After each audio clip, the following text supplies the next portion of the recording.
दोस्तों आज आंकड़े खुद बताएंगे कि मेरिट कितनी बढ़ सकती है, लेकिन उससे पहले ये जान लेते हैं कि मेरिट क्यों बढ़ सकती है। देखिए 41,520, 49,568 और 60,244 तीनों भर्ती की एक एक पॉइंट ऐसे जानते हैं जिसने भर्ती पर प्रभाव डाला।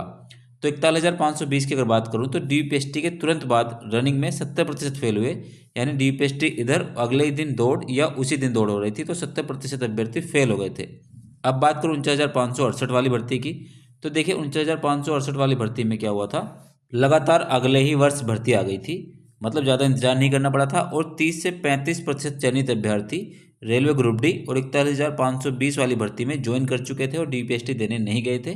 दोस्तों अब अपनी मौजूदा भर्ती की बात करते हैं। देखिए डीपीएसटी में मात्र 5 से 10% ही बाहर हो रहे हैं और रनिंग के लिए लगभग 2.5 महीने का समय मिल जाएगा। इससे सभी की रनिंग लगभग लगभग पूरी हो जाएगी। अब मैं वो विश्लेषण के बारे में बात करूंगा जिससे आप प्रूफ के साथ ये बता पाएंगे खुद ही कि मेरिट कितनी बढ़ सकती है। देखिए आपके सामने मैंने चार्ट बना दिया है जनरल, ओबीसी, एससी, एसटी और ईडब्ल्यूएस। देखिए कुल पद की बात करूं तो जनरल में 24,102 पद है, ओबीसी में 16,244 पद, एससी में 12,650 पद और एसटी में 1,204 पद और ईडब्ल्यूएस में 6,024 पद है।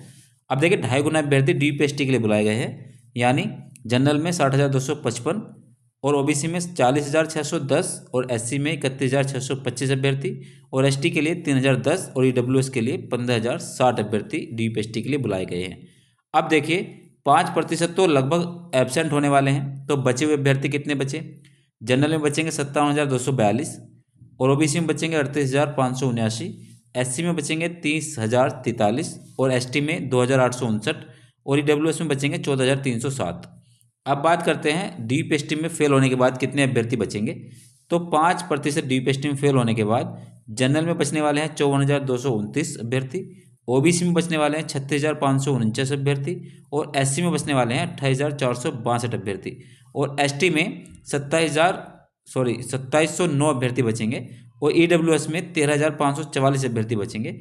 दोस्तों अब 10% दौड़ में फेल होने के बाद जितने अभ्यर्थी फाइट करेंगे उन्हें देख लेते हैं। जनरल के लिए 48,204, ओबीसी के लिए 32,488 अभ्यर्थी, एससी के लिए 25,300 अभ्यर्थी और एसटी के लिए 2,408 अभ्यर्थी और ईडब्ल्यूएस के लिए 12,048 अभ्यर्थी। अब देखिए समान कट ऑफ, पहले उन्हें बाहर कर देते हैं। समान कट ऑफ के लिए बात करूं तो लगभग जनरल में 9,000 ऐसे अभ्यर्थी हैं जिनकी समान कट ऑफ है, जो कि एक नंबर बढ़ते ही बाहर हो जाएंगे। ओबीसी की बात करूं तो 6,000 ऐसे अभ्यर्थी हैं। एससी की बात करूं तो 4,800 ऐसे अभ्यर्थी हैं जिनकी समान कट ऑफ है। एसटी में 200 अभ्यर्थी और ईडब्ल्यूएस के लिए लगभग 1,500 अभ्यर्थी ऐसे हैं जो समान कट ऑफ वाले हैं। अब देखिए फाइनल लिस्ट जो आती है, फाइनल के लिए कितने अभ्यर्थी फाइट करने वाले हैं। जनरल में मात्र 39,204 अभ्यर्थी, ओबीसी में 26,488 अभ्यर्थी और एससी में 20,500 अभ्यर्थी और एसटी के लिए 2,208 अभ्यर्थी और ईडब्ल्यूएस के लिए 10,548 अभ्यर्थी फाइट करेंगे। अब एक एक करके मैं बताऊंगा मेरिट कितनी बढ़ने वाली है प्रूफ के साथ। सबसे पहले जनरल कैटेगरी की बात करते हैं। एक अंक बढ़ने पर कितने अभ्यर्थी बाहर हो जाएंगे, इस फॉर्मूले पर हम औसतन आंकड़े निकालकर आपको बताएंगे। देखिए जनरल वालों के लिए बात करूं, जो फाइनल के लिए फाइट कर रहे हैं वो लगभग 39,204 अभ्यर्थी हैं और जो कुल पद है जितने अभ्यर्थी सिलेक्ट होने हैं उनकी संख्या है 24,102। अब देखिए जो अभ्यर्थी बाहर होने वाले हैं, अगर मैं 39,204 से 24,102 घटाता हूँ तो हमारे पास संख्या निकल आती है 15,102 अभ्यर्थी जो बिल्कुल बाहर हो जाएंगे। अब मैंने लिस्ट जब चेक की तो देखा औसतन एक नंबर बढ़ने पर जनरल में 2,500 अभ्यर्थी बाहर होने वाले हैं। तो इस तरीके से अगर मैं 15,000 अभ्यर्थियों को बाहर करूं तो लगभग 5 से 6 नंबर मेरिट के बढ़ेंगे। ये आप आंकड़ों के अनुसार देख लीजिए खुद ही। दोस्तों बात कर लेते हैं ओबीसी कैटेगरी की। सेम उसी तरह से मैं डिफाइन करूंगा कि एक अंक बढ़ने पर कितने अभ्यर्थी बाहर होंगे। ये औसतन लिस्ट से मैंने आंकड़ों को देखकर बात की है। अब देखिए बात करूं ओबीसी में, जो फाइनल मेरिट के लिए अभ्यर्थी फाइट कर रहे हैं उनकी संख्या कितनी है। तो फाइनल के लिए जो सिलेक्ट होने वाले हैं वो 26,488 है। मैंने पहले आपको डेटा निकाल कर आपको दिखाया। और उसके बाद कुल पद की बात करूं, जो ओबीसी में कुल पद हैं उनकी संख्या है 16,244। अब अगर मैं घटाकर बात करूं तो जितने अभ्यर्थी बाहर होने वाले हैं वो सामने आएंगे। तो बाहर होने वाले अभ्यर्थियों की संख्या जो है वो है 10,244 अभ्यर्थी, यानी 10,244 अभ्यर्थी बाहर होने वाले हैं। अब देखिए लिस्ट में औसतन एक नंबर बढ़ाने पर लगभग 2,500 अभ्यर्थी बाहर होंगे। तो इससे पता लगता है कि 10,000 अभ्यर्थियों को बाहर करने के लिए 4 या 5 नंबर ओबीसी की मेरिट बढ़ेगी। तो आपको पता लग गया हो कि ओबीसी भी 4 या 5 नंबर बढ़ने वाली है। अब बात करेंगे इसी वाइज पर एससी कैटेगरी की। देखिए एससी कैटेगरी में सबसे पहले जान लेते हैं कि फाइनल के लिए कितने अभ्यर्थी फाइट करने वाले हैं। तो उनकी संख्या है 20,500। कुल पद कितने हैं हमारे पास? तो कुल पद हैं वो हैं 12,650। अब जो बाहर होने वाले अभ्यर्थी हैं उनकी संख्या हो जाएगी हमारी 20,500 से घटाता हूँ 12,650 को, तो ये हो जाएंगे 7,850। अब लिस्ट में हम देखते हैं औसतन 1 नंबर बढ़ाने पर लगभग 1,000 अभ्यर्थी बाहर होंगे।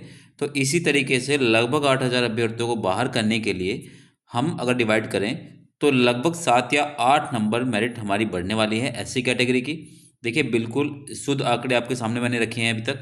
अब इसी तरीके से हम एसटी कैटेगरी और ईडब्ल्यूएस को भी देख लेते हैं। देखिए एसटी कैटेगरी में सबसे पहले जान लेते हैं फाइनल के लिए कितने अभ्यर्थी बचेंगे लास्ट में जाकर। तो 2208 अभ्यर्थी बचेंगे और जो कुल पद हैं वो एसटी कैटेगरी के वो हैं हमारे पास 1204, यानी लगभग दोगुने अभ्यर्थी अभी तक बचे हैं। तो बाहर होने वाले जो अभ्यर्थी हैं उनकी संख्या हो जाएगी, माइनस कर देता हूँ, तो लगभग हमारे पास जो आ जाएगा संख्या निकल कर 1004। तो साथियों जब पुरानी भर्तियों को एनालाइज किया गया तो इसमें देखा गया कि लगभग 1 नंबर बढ़ाने पर 150 अभ्यर्थी बाहर होते हैं। तो इसी तरीके से 1,000 अभ्यर्थियों को बाहर करने के लिए 6 से 7 नंबर मेरिट का बढ़ाना ज़रूरी है। तो एसटी की मेरिट 6 से 7 नंबर बढ़ने वाली है। इसी तरीके से ईडब्ल्यूएस की बात करूं तो सबसे पहले जान लेते हैं कि फाइनल के लिए कितने अभ्यर्थी फाइट करेंगे। तो उनकी संख्या है 10,548 और कुल पद जो थे वो है हमारे पास 6,024। ठीक है, अगर माइनस करूं तो बाहर होने वाले अभ्यर्थी होंगे लगभग 4,524 और लिस्ट में औसतन 1 नंबर बढ़ाता हूं तो लगभग 1,000 अभ्यर्थी बाहर होते हैं। तो इसी तरीके से 45 अभ्यर्थियों को बाहर करने के लिए मेरिट को 4 से 5 नंबर बढ़ाना होगा। दोस्तों ये था फाइनल मेरिट पर डीप एनालिसिस। अगर आपको पसंद आया होगा तो वीडियो को लाइक करके चैनल को सब्सक्राइब जरूर कर लीजिएगा। मिलते हैं कोई नई वीडियो में, तब तक के लिए जय हिंद जय भारत।